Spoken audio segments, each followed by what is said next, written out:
आप सभी को विश्व आदिवासी दिवस की हार्दिक शुभकामनाएं, अभिनंदन। इस राजा डूंगर बरंडा की धरती पे और माला कटारा की धरती पे आप सभी का हार्दिक जोहार, अभिनंदन। आज इस अवसर पे जो अपने स्वाभिमान की लड़ाई के लिए, अपने हक अधिकार की लड़ाई के लिए, अपने आने वाली पीढ़ी की सुरक्षा के लिए इस माला कटारा की धरती पे जो विराजमान है, इन सभी भाइयों और बहनों को मेरी ओर से खूब खूब आभार और अभिनंदन। आज ये जो कार्यक्रम रखा गया है, ये विश्व आदिवासी दिवस जो 1994 के यूएनओ द्वारा घोषित किया गया था और इसके बाद से आज तक इसको मनाया जा रहा है। कई बार छोटे छोटे स्तर पे मनाया गया और डूंगरपुर जिले में विप्रदेश के क्षेत्र में ये आदिवासी परिवार की जो विचारधारा आई और इस विचारधारा के बाद पूरा आदिवासी समुदाय को जो अधिकारी बना हुआ था, कर्मचारी था, गरीब था, आम था, उसको भी विश्व आदिवासी दिवस को बारे में जानकारी मिली और पूरे जिले के अंदर, पूरे विप्रदेश के अंदर ये विश्व आदिवासी दिवस मनाया जा रहा है। आज का ये जो कार्यक्रम है, उस कार्यक्रम को देख के लगा है कि भारत देश का, पूरे देश का एक ऐतिहासिक कार्यक्रम डूंगरपुर जिले की धरती पे हो रहा है, ऐसा लग रहा है। यहाँ से केंद्र सरकार हो, राज्य सरकार हो, उन तक मैसेज पहुंचा रहे हैं कि ये भीड़ नहीं, ये भिड़ने वाले हैं। ये किराए पे लाए हुए लोग नहीं, स्वेच्छा से अपने खुद के पैसे से आए हुए लोग हैं। ये मैसेज पहुंचाना है केंद्र सरकार को, राज्य सरकार को और मानवर के जो आए हैं उनको ये मैसेज पहुंचाना है कि ये भीड़ नहीं, भिड़ने वाले हैं। ये किराए की भीड़ नहीं, ये स्वेच्छा से आए हुए अपने हक अधिकार की लड़ाई लड़ने वाले लोग हैं। भाइयों, ये खुशी का दिन है, लेकिन साथ में एक दुख का भी दिन है, क्योंकि आज पूरे देश के अंदर आदिवासियों को प्रताड़ित किया जा रहा है, उनके साथ छुआछूत किया जा रहा है, उनके साथ कई कई अन्याय किया जा रहा है। आप सभी को समझना पड़ेगा कि हम आज एकत्रित हो गए। एकत्रित होने के बाद हमने सांस्कृतिक कार्यक्रम देख के, वक्ताओं के भाषण सुन लिए, लेकिन आज सबको ठान के जाना है कि आदिवासी हमेशा बरकरार रहे और देश के अंदर किस कोने में कहां पर क्या हो रहा है। हमारे साथी आए थे, एक एमएलए थे त्रिपुरा से, उस भाई ने बताया, उस भाई ने भी कहा कि देश के किसी भी कोने में कहीं पर भी आपत्ति आती है, पूरे देश का आदिवासी समुदाय एक होकर लड़ाई लड़ेगा। आज पूरे देश के अंदर देखा जाए कि हर कोने में कहते हैं कि व्यक्ति और समाज, जो गरीब की बात आती है, व्यक्ति या कोई समाज पैसे से गरीब हो सकता है, अपने विचारों से, अपनी सोच से कोई गरीब नहीं हो सकता है। और यहाँ जो विराजमान है वो सब अपने विचारों से और अपने सोच से सारे के सारे अमीर लोग बैठे हुए इस मंच पे।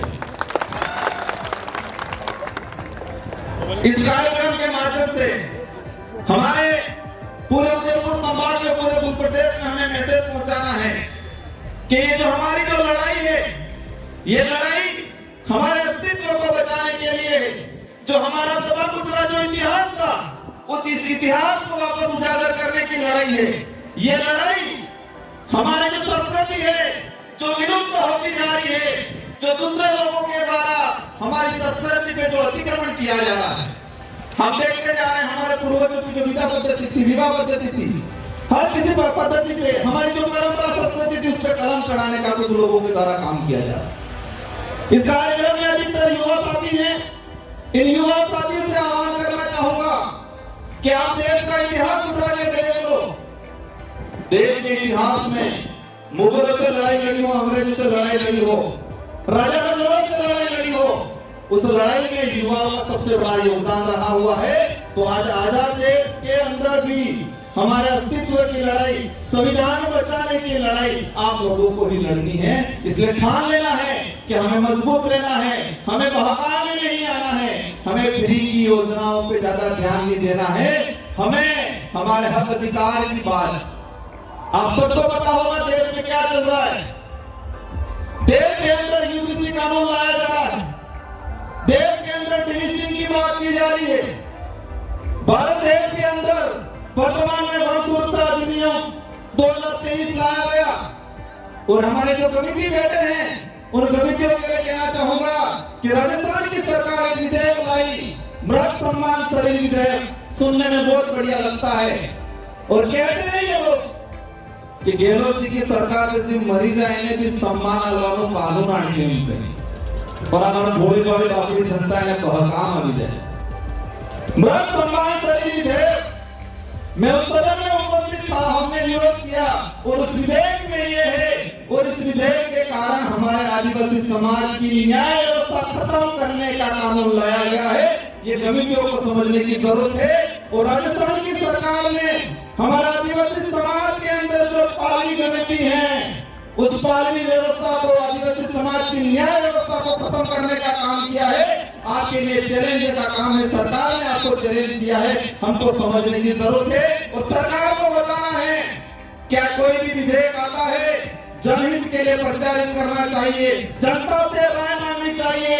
आदिवासी समाज में ऐसे कई बड़े काम होते हैं जहां एसपी और कलेक्टर की नहीं चलती तो हमारे पालों के कमिटियों की चलती है, लेकिन इस सरकार ने कमजोर करने का काम। कहीं भी बहुत सारे हादसे हो जाते हैं और डूंगरपुर का पूरे इलाके का इतिहास निकाल के देख लो, किसी भी हादसे में जो पुलिस से नहीं सुलझता वो हमारे पालों की कमिटियों से, हमारे पालों के मुखियाओं से, हमारे आदिवासी समाज की न्याय व्यवस्था से वो काबिला सुलझता है। लेकिन राजस्थान की गहलोत सरकार ने मृत सम्मान शरीर विधेयक पारित करके हमारे आदिवासी समाज की न्याय व्यवस्था को खत्म किया है। साथियों, कार्यक्रम बहुत सारे हैं, आप सभी से अनुरोध करना चाहूंगा शांतिपूर्वक तरीके से बैठना है। बहुत सारे कल्चर कार्यक्रम हैं, असम से हमारी टीम आई हुई है, कई लोग और बोलना बाकी है, लेकिन ये जो आज आपको सुन के जा रहे हो उस बात को अपने घाट बांध के रख लेना है, दिलो दिमाग में बिठा के रख लेना है और समय आने पे एहसास कराना है कि आदिवासी समाज पे आप अन्याय करते जाओगे और चुनाव के वक्त आप हमको लॉलीपॉप दे दोगे और हम बिखरने वाले, हम उस लाभ लालच में आने वाले लोग नहीं है। ये गांठ बांध के जाना है, ये गुस्सा बरकरार रखना है और ये गुस्सा, हमारा देश लोकतांत्रिक देश है। इस लोकतांत्रिक देश में जनता का राज हुआ करता है, लेकिन इस लोकतांत्रिक देश में, लोकतांत्रिक जो देश है उस देश में कुछ लोग राजा बनने की कोशिश कर रहे हैं। उनको एहसास कराना है कि लोकतंत्र की चाबी जनता के हाथ में है और समय आने पे उस चाबी को ऐसे लगाओ कि उनका ताला हमेशा के लिए जंग खा जाए और उनको पता चले कि नहीं, ये राजतंत्र नहीं, ये लोकतंत्र है। ये एहसास कराने की जरूरत है। भाइयों तथा बहनों, ये उनका वर्ड है, क्या है? भाइयों तथा बहनों, हमारे देश की जनता को के बेवकूफ बना दिया गया और टीवी पे गोदी मीडिया दिखा देती है कि सीमा हैदर वहां से आई, साथ में कितने बच्चे आए सबको पता है। सीमा हैदर पाकिस्तान से आई, साथ में 4 बच्चे लाई, लेकिन इस गोदी मीडिया ने यूसीसी जो बिल है उससे आदिवासी समाज पे क्या असर पड़ेगा, एट्रोसिटी एक्ट पे क्या असर पड़ेगा, हमारा जो जमीन का अधिकार है उस पे क्या असर पड़ेगा, इस गोदी मीडिया ने दिखाया। ये गोदी मीडिया ये दिखाती है कि किसी का कुत्ता बीमार हो गया, उस कुत्ते को ये डॉक्टर इलाज कर रहा है, ये दिखाती है गोदी मीडिया। सीमा हैदर आई, उसके साथ 4 बच्चे आए, किस बच्चे का क्या नाम है वो दिखाती है। लेकिन देश के अंदर जो काले कानून बन रहे हैं, इस देश को खत्म करने के कानून बन रहे हैं, उस कानूनों के बारे में नहीं दिखाती है। और इस कानूनों के बारे में ये जो विचारधारा के, आदिवासी समाज की विचारधारा के जो लोग हैं, इस देश के जो सोशल एक्टिविस्ट हैं, जो स्वतंत्र पत्रकार है, वही बताते हैं। हमको समझना है, जानना है और आने वाले समय में उनको एहसास कराना है कि ये लोकतंत्र है, राजतंत्र नहीं। अंत में एक बात और कहना चाहूंगा, समय हो गया है, संचालक महोदय का इशारा आ गया है। ये जो विश्व आदिवासी दिवस मनाया जा रहा है, इस विश्व आदिवासी दिवस की थीम है, ये जो आज जो मना रहे हैं उसकी एक थीम है, ये उन्होंने सेलेक्ट किया क्या है, गाइडलाइन जो बनाई है कि आदिवासी समाज आत्मनिर्णय लेना सीखे, आत्मनिर्भर बने। और ये पूरे देश के अंदर हम एहसास करा रहे हैं कि यहाँ पर जो आए हैं वो आत्मनिर्णय लेके आए हैं, आत्मनिर्भर होके आए हैं। और मानगढ़ जो गए हैं वो परजीवी गए हैं, दूसरे के इशारे पे चलने वाले लोग गए हैं। और समय आने पे उनको भी एहसास होगा। अगर राजस्थान की सरकार राहुल जी ये विश्व आदिवासी दिवस मना रही है, मैं इस मंच के माध्यम से उनको कहना चाहूंगा, कम से कम ये जो विश्व आदिवासी दिवस है उस दिवस की थीम का तो ध्यान रखते आप लोग। इस दिवस की थीम क्या है, इस दिवस का उद्देश्य क्या है, अगर ये आपको पता होता तो राजनीतिक फायदा लेने के लिए आदिवासियों को इकट्ठा करने का काम नहीं करते, उनको फर्ज भी नहीं बनाते। इन्हीं शब्दों के साथ आप सबको जय जोहार, जय आदिवासी, जय भीम।